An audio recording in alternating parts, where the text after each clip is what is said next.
Hey guys, what's up? It's me coming from G&A today. So here's the newest firearm that I picked up. So I got a Taurus M627 Tracker 357 mag, stainless steel, 4-inch barrel. Alright, so just to cut to the chase here.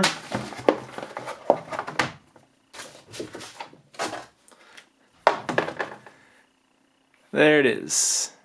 Okay, so to quickly get this out of the way, I debated on this and the Smith & Wesson 686 Plus, which is the same, basically same thing.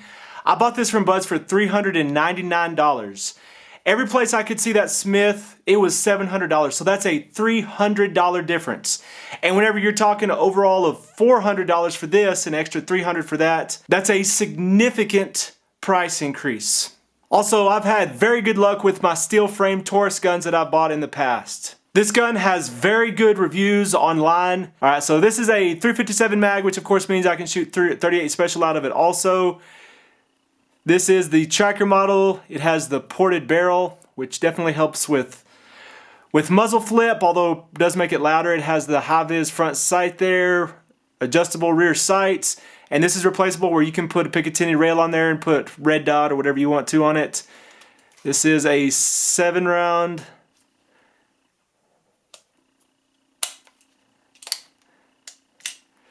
Haven't been able to shoot it at all. I picked it up earlier in the week, but I've just been so busy with other stuff, and I'll be talking about some of that later, but just been crazy what's been going on, but have not had the opportunity to shoot this, but has a pretty good single action trigger, and the manual on this says that dry firing this weapon will damage it, which I don't know why any manufacturer would ever say dry firing it is good, because yeah, there's no reason it'll ever make the firearm better besides maybe smoothing the trigger out, but it does say in the manual that you should not dry fire this, so I'm not going to dry fire it a bunch, but I know it won't hurt to do it occasionally. But very good single action trigger. And the double action pull on it is heavy. I don't know how heavy it is, and I need to put a trigger pull gauge on that. But it's heavy, but it is pretty smooth. And I like to think about triggers like eating ice cream. You know, sometimes you eat ice cream and it's been sitting in the freezer. You don't know how long it's been there, but you figure out it's been there for 3 or 4 months and you bite into it just like, and you just bite through crystals and it's disgusting. Or you can go and get some of the best ice cream you've ever had and you bite through it and you don't feel one bit of crunch to it at all. It just goes smoothly through it. And as I pull this trigger, it's very smooth.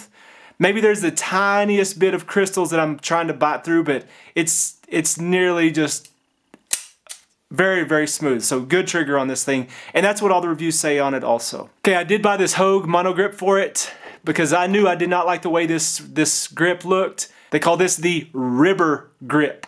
Like it's rubber and it's got ribs on it. When you look at it, it just reminds me of the handles that I had on my bicycles whenever I was a little kid.